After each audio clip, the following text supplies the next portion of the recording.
Hello, I'm Kads and welcome to today's video. Today is another one of those mini celebrations. I know these can be quite trivial relative to you guys perhaps, but for me, it's always exciting. So this is my 200th video on the channel for Raid Shadow Legends. And so I don't know, that just seems amazing to me that I've produced that many videos over the past year and a half. That's how long I've been creating content, but I have been playing the game since late 2020, so I'm approaching 3.5-ish years, somewhere around there, maybe a little past 3.5 years in the game, but 1.5 years of content creation. And in that same amount of time, we have managed to accrue over 1,200 subscribers with a recent boon, thanks to Nubcax reacting to my video. So shout out to all of you new folks who came over and subscribed to my channel. Much appreciated. And of course, shout out to all of the veterans, the OGs who have been there from the very beginning. So what are we talking about today? Well, I want to discuss my top 5 fixes for Raid Shadow Legends in 2024. As if I were made the arbiter of the game and I had full control, what would I change to improve the overall well-being and or health of the game? As always, these are of course my opinions, my thoughts, so you do not have to agree with them at all, but nonetheless I do want to put them out there just so we can see if any of these actually happen to come to pass in the future, or if you guys agree or disagree with any of these options for future potential changes. So number 1, starting off with my least favorite change in the game. Yes, all inclusive, everything, my least favorite thing or least favorite addition to the game, and that is Stoneskin. Now, of course, Stoneskin was added to the game with an intent in mind, which was to combat the speed meta, which previously dominated the arena and is seeing a little bit of resurgence in recent months. But essentially, for those who weren't around back then, if you were not the fastest, you basically lost the match, and that was kind of it. They go first, it was like double speed. You see Arbiter Lysandra all the time. A standard cleave would have been like an Arbiter Lysandra, Madame Saracen, and Trunda, back when she used to be the Queen of Arena. Now we have a lot more nuker options, but essentially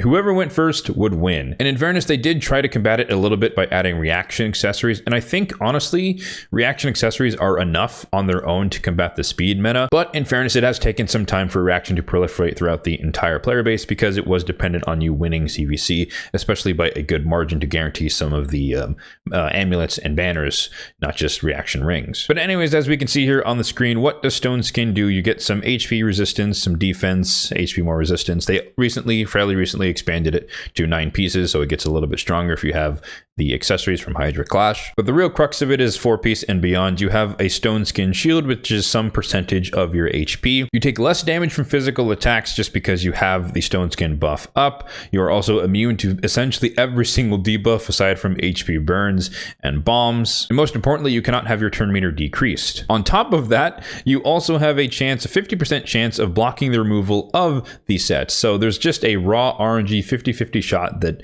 even if you try to strip Stoneskin off, nothing will happen. So I've been fairly outspoken about this since this set came out, but I think it's still way too strong. I've mentioned in the past that I personally do not use Stoneskin, at least in the 4-piece or 6-piece capacity. I allow myself to use it up until 3-piece. That's not a mandate for anyone else to play the way I play. I just personally hate going against it, and so I would hate to use it against other people, to my own detriment, to be fair. So if I was going to fix this set, honestly, I would say the first thing is just get rid of this 50% chance to block removals or steals, because I'd prefer that there's some risk or reward to using a set like this, where yes, you're immune to every single debuff and turn meter decrease, but if you don't have resistance, I can just strip it off and deal with you accordingly. I think that would be fair, but I understand a lot of people would think that's a little bit too far. So let me throw a bone out there and say maybe at least at 4-piece, drop this to a 25% chance to block removals and steals,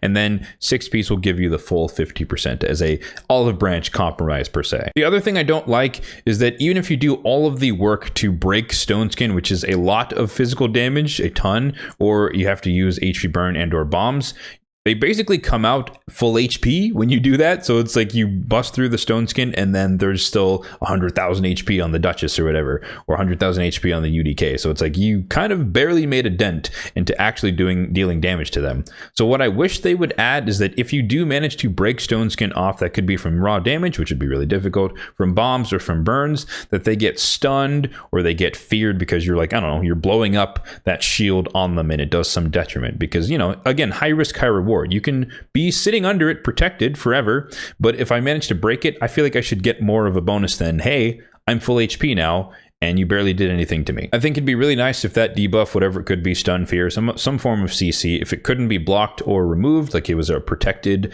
debuff. And then if I could have my way once again, I would say that that debuff, whatever it would not be able to trigger Polymorph, so it would not be necessarily countered by Polymorph. And here I'll just say I'm probably going to have a lot of unpopular takes, so feel free to let me know in the comment section what you agree with and what you disagree with. So continuing on that note, since we did mention Polymorph, let's talk about Polymorph and how I would fix it. So in fairness, I know a lot of people say it's been buffed, and I guess relative to the higher levels of play, it was buffed. But in fairness, for majority of the player base, it was actually nerfed. So Polymorph has gone through a couple iterations of nerfs over the years now that it's been in the game. First of all, it didn't used to require accuracy to place it, which was again a huge thing where you could just put, you could put it on anyone who didn't even have accuracy, like a Duchess, for example. You typically build with resistance or nothing at all, and she would just sheet people. 5% chance. It would happen a lot more often than you think, and you couldn't really do much about it because you had to have resistance. But the people who would typically try to do something that would trigger Polymorph would be people with high accuracy and low resistance, so it was just kind of an anti-synergy all around that. So one of the nerfs was that they required you to have accuracy to actually land the sheep debuff. So if you have it on a Siphi, on a Duchess, and you have 80 accuracy from just the Great Hull, you're probably not going to land it on anyone, which is good in my opinion. On top of that, they also changed it such that you can only roll once if you're placing multiple debuffs, because a lot of the problem, and this is one thing that a lot of people don't necessarily or didn't necessarily understand. So like, for example, let's say Calvalax, who places 4 poisons on his passive. Each of those poisons is a debuff you're placing on the enemy, and each of those would roll whatever tier of Polymorph you're going against. Each of those would roll individually for a percentage chance to get you sheeped. So the first poison, 5%, second poison, 5%, third poison, 5%. And essentially, once you start stacking all of those odds up, it's nearly guaranteed that you're going to get polymorphed if you apply too many debuffs to too many people with polymorph. Obviously, at 1 star, 5%, to the power 4 isn't as much, but 3 star, 4 star, 5 star, and beyond, it really gets to like the 99% chance that you're going to get polymorphed if you place too many debuffs. So one of the big nerfs they did recently was reducing that to saying, all right, you get 1 shot, essentially 1 roll, meaning if I'm placing 4 debuffs on you in 1 ability, only the first debuff I placed will roll and see if I get polymorphed. So that made it substantially weaker. And so instead of 4 times rolling 5% chance each, it's just I place 4 debuffs, it rolls 1 time, and then if it doesn't happen that 5%, then I get to place all the other debuffs, which is a lot stronger for handling polymorph in the lower levels. Obviously, at 6 star, where it's irresistible and a lot more powerful and stuff like that, and obviously the higher chance, it's just less effective. And because of the overall change as well to spreading out the stats across each of the levels instead of having them kind of a step function, and then getting a bunch at 6 star, that kind of eliminated the need to diversify as much of your blessings, because you can basically choose anything you wanted and you would get the same stats for every single tier that you go up, which was again a buff for the general player base, because now instead of saying, well, I have nothing for a defensive based nuker, I can now run whatever I want. I can run Crushing Rend or Soul Reap on a Harima, for example, whereas before running Soul Reap would give you a bunch of attack stats which you wouldn't really benefit from by putting it on a defensive based nuker or an HP based nuker. But again, at the higher end of things, the 5 star, 6 star, essentially that made it impractical to use anything but polymorph, because, well, it doesn't really matter what blessing you choose, so you might as well go polymorph, right? Which is a horrible way of thinking about it, but nonetheless, that is exactly how players are treating it. So that was a very, very long preamble. So what would I do for polymorph going forward? I still think, once again, just like Stoneskin, it is still too strong. So the changes that I would make, or at least propose, would be either it can only be active. It can only activate once per ally turn, which essentially what they did before was that they made it activate once per enemy turn, meaning that again you can only trigger it on the first instance you try to debuff them or strip them or whatever, or steal buffs. But I would take it a step further, and meaning that the wearer who has polymorph can only polymorph 1 enemy once per turn. Meaning if I go in with a bomb team and I try to strip your buffs off with Rand the Conjurer, and then I send a Gaius or a Nishek afterward, the second champion cannot be polymorphed because Rian took it for the team, meaning she tried to do it, and if she gets polymorphed, then she gets polymorphed. If she doesn't get polymorphed, she still tried, and it gets rid of the attempt for the person with polymorph, and then I'm free to do any debuffs with the subsequent people. I think that would again be more balanced.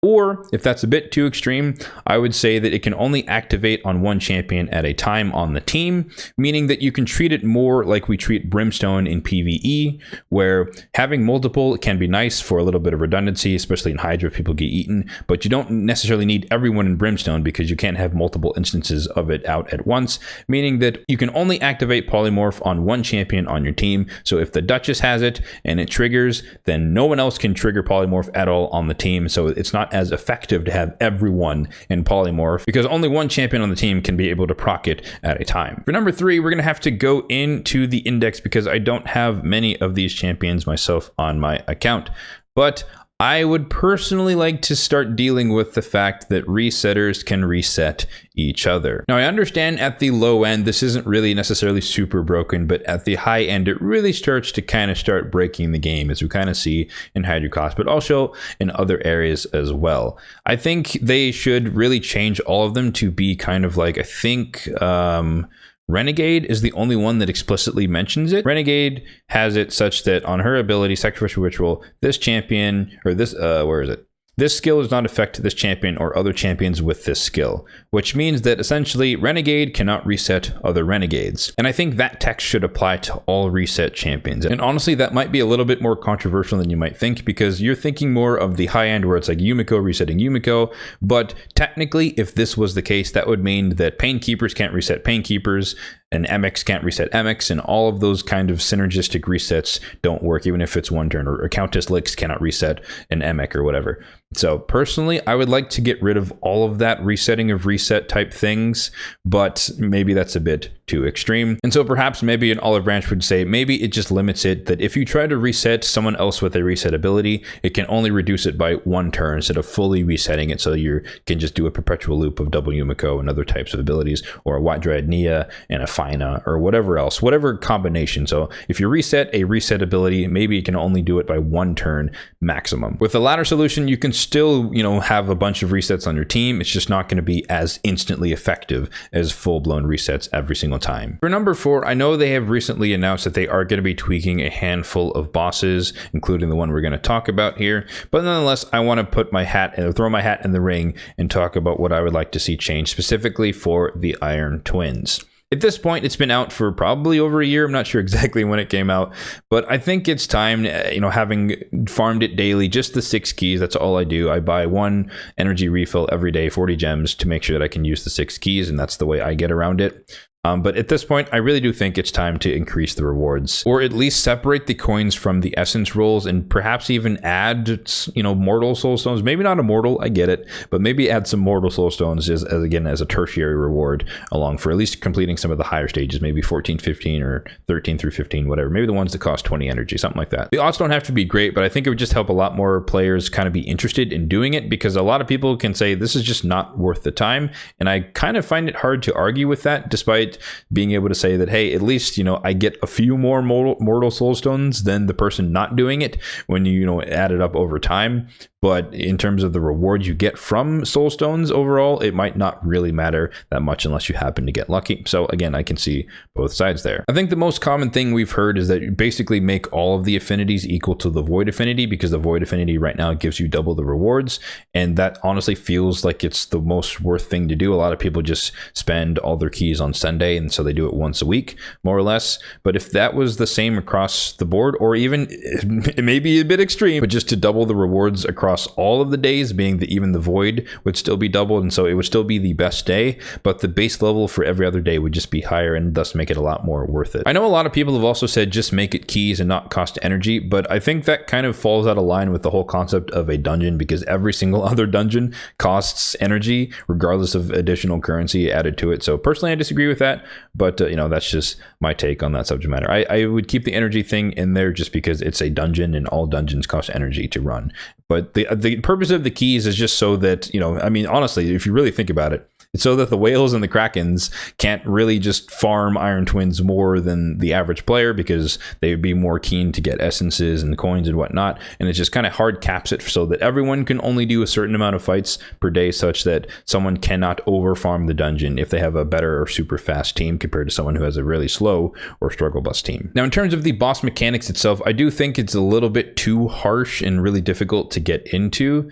I personally don't like the fact that Geomancer is like the only champion who can ignore the passive, where like he'll cleanse himself like Ice Golem when he gets below certain HP thresholds, because the way Geo's passive reads, essentially he's just doing Giant Slayer hits, and any other champion who does Giant Slayer hits to the boss will proc the passive and cleanse all of the debuffs off. So I have no idea why Geomancer is just kind of immune to that, and I guess it works. Unpopular opinion perhaps, because Geo was very, very popular for that reason in this fight, particularly paired with like Aox the Remember, I believe, since he can extend the duration of the burns and just kind of keep it up forever and have the boss just kill himself while you hide under block damage. But I digress in terms of all describing all of the different cheesy ways to deal with the boss. But I do think having a boss that is basically only cheese tells you that it's a little bit too difficult, and or it's just not as efficient as it could be, because the only thing people can come up with is cheese to deal with the boss, which means that you probably have overtuned and or overcomplicated the boss. So if I were to fix things, I would, again, get rid of the interaction with Geo's passive. I think it's a little bit odd that he's the outlier there. He should be able to cleanse the burn and just slow down the runs. I guess that would only be the real effect. You just have to replace the burn. It's not going to affect the success rate. Maybe it'll just take a bit longer.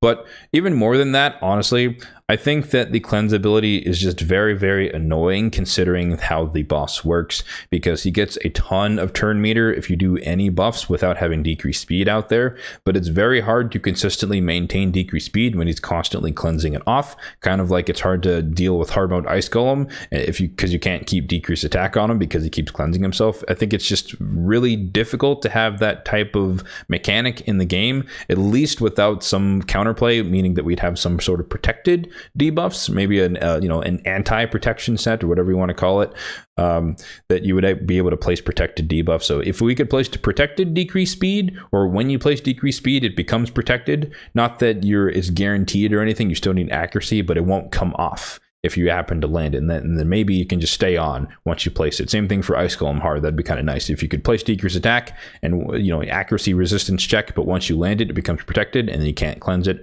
That would just make it a little bit easier to deal with these types of bosses. Or you could just get rid of that cleansing part, get rid of the Ice Golem-esque feature of the boss. That way you can actually maintain your debuffs across all champions and not just Geomancer. So again, olive branch, we don't necessarily have to nerf Geo, but I think there are some solutions they could come up with to help deal with that problem. And lastly, number 5, if I had my say, I would add a brand new source. Hey, oh, look at that. This is perfect segue. I would add a new source in the game to get some of the higher tier shards. I personally do like the Cursed City, the most recent PvE expansion to the game, but I do think they missed the mark by just not having, somewhere, maybe in Soulcross, maybe in Dead Rise, some of the harder areas, not the hardest, but the harder areas. Maybe add a Void Shard in Plague Home and Dead Rise. Maybe put an Ancient Shard in Cobble Market, and maybe you lock the Sacreds and Primals or whatever behind Soulcross. Even on normal, I would still put maybe Void Shards, maybe a Primal at the end of normal and a Sacred at the end of hard. But I think they just missed the mark in having another source in the game for more shards, because I think a lot of people are suffering as far as being able to maintain a healthy amount of shards for all of the events going on in the game. Not that you're supposed to participate in every shard event in the game, that's impractical regardless of whether or not you spend, but nonetheless I do think that there should be, we haven't had a new source for shards in the game since they added the Doom Tower. So it's between Doom Tower and Demon Lord, Clan Boss, Ultra Nightmare, and Nightmare is basically where the primary source of where people get all of their shards, and I think it's time for us to have at least one more area that can give us some Sacreds and Voids and potentially Primals. I'm not saying that it needs to be something super easy and guaranteed to do, but it at least needs to be somewhere, some other farmable area. And perhaps maybe the Great Void, whenever this comes out. I would expect this would be like a monthly clan boss, since that Demon Lord is daily and Hydra is weekly. Maybe this is some monthly clan boss, and maybe that would be a new avenue to add more of the higher tier shards into the game. So that is my list of the top 5 things I would fix in Raid if I was given all of the power and all of the authority. But I do want to make a couple of honorable mentions to add to them as things that didn't quite make the top 5 but were very, very close. First of all, being super raids in Minotaur. Everything else has access to super raids except Minotaur. And I get, people have their tinfoil hat theories that, they want people to spend gems on masteries and thus they don't want you to be able to farm Minotaur faster. Perhaps, who knows, pure speculation. But, honestly, whatever their reason is, I think they should get over it and just make it consistent with every other dungeon that has permanent super raids. Add it to Minotaur, just makes it easier to farm and more worth it to spend the energy over the gems. And then I guess akin to that one, I think, you know, it's been 5 years of the game and the energy cap hasn't really changed. I think it would be time to just make it 140 or 150. You don't have to do much more than that. It's a little bit more time to fill it up, and so maybe when you go to bed it's not going to be full as soon as you wake up. But I think the main benefit would be that effectively every single energy refill that you get from the every other day rewards and anything that comes in events and tournaments would just be a little bit more potent, a little bit more powerful, and so you would just get a little bit more bang for your buck for every single energy refill that you save. So I would personally increase it to 140 or 150 just to give a little bit back to the player base so that every single energy refill is a little bit stronger. So yeah, now I turn it to you guys. Let me know in the comments section, what is your /1 fix for raid in the game in 2024? We'll date stamp this one. And of course, let me know your thoughts and opinions on all of my takes for my top 5/7 changes for raid. As always, if you did enjoy the video, then be sure to hit that like button down below. It really does help out the channel, and feel free to subscribe to the channel for more content just like this one in the future. Thanks for watching and have a good one.